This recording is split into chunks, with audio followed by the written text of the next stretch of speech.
বাঘ মামা ও ছাগল ভাগ্নের মজাদার গল্প। রাজাদেরও একটু বিশ্রাম দরকার। হাম্বাহ। ছাগল ভাগ্নের আগমন। ছাগলের হাঁটা শব্দ, ৩ ঘন্টার আওয়াজ শোনা যাচ্ছে।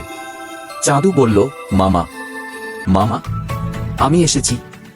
বাঘ মামা হাই তুলে বলল, ওরে চাঁদু, কেমন আছিস রে ভাগ্নে? চাঁদু হাসি মুখে বলল, ভালোই আছি মামা, কিন্তু আপনি সারাক্ষণ ঘুমান কেন? রাজা হলে কাজও তো করতে হয়।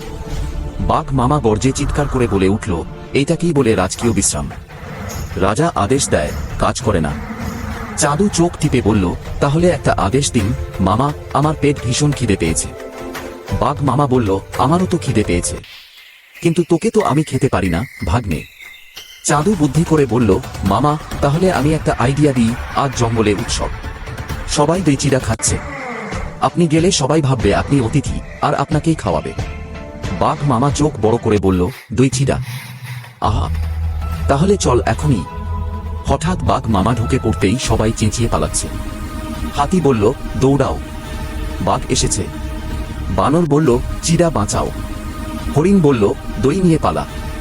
বাঘ মামা একা দাঁড়িয়ে আছে, সব ফাঁকা।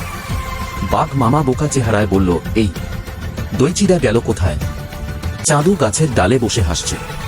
চাঁদু বলল, মামা, সবাই আপনাকে ভয় পায়, তাই খাওয়ানোর বদলে পালিয়েছে। বাঘ মামা চুপচাপ, তারপর হাসে, বলল, তুই ঠিকই বলেছিস ভাগ্নে, রাজা যদি সবাইকে ভয় দেখায় কেউ তাকে ভালোবাসে না।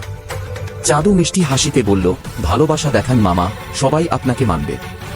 বাঘ মামা মাথা নেড়ে বলল, ঠিক আছে, আজ থেকে আমি আর কাউকে ভয় দেখাব না। বাঘ মামা হরিণকে ঘাস কেটে দিতে সাহায্য করছে, বানরের সাথে ফল ভাগ করছে। সেদিন থেকে জঙ্গলে শান্তি ফিরে এলো। বাঘ মামা সবাইকে ভালোবাসা শিখল, আর ছাগল ভাগ্নে হলো তার প্রিয় বন্ধু। বাঘ মামা ও চাঁদু একসাথে বসে দই চিড়া খাচ্ছে। বাঘ মামা বলল, ভাগ্নে তুই তো আমার আসল শিক্ষক। চাঁদু হেসে বলল, আর আপনি আমার দই চিড়া মামা। দুজন একসাথে হেসে উঠল। ভয় নয়, ভালোবাসাই আসল শক্তি। বুদ্ধি ও হাস্যরস দিয়েই বড়দেরও শেখানো যায়। যে বদলাতে জানে সেই সত্যিকারের রাজা। ভিডিওটি দেখে যদি একটুও ভালো লাগে থাকে তাহলে এই ভিডিওটি লাইক করুন, আর চ্যানেল এ নতুন হলে ইউটিউব চ্যানেলটি সাবস্ক্রাইব করুন।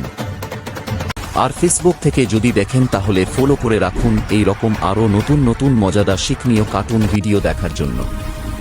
নমস্কার।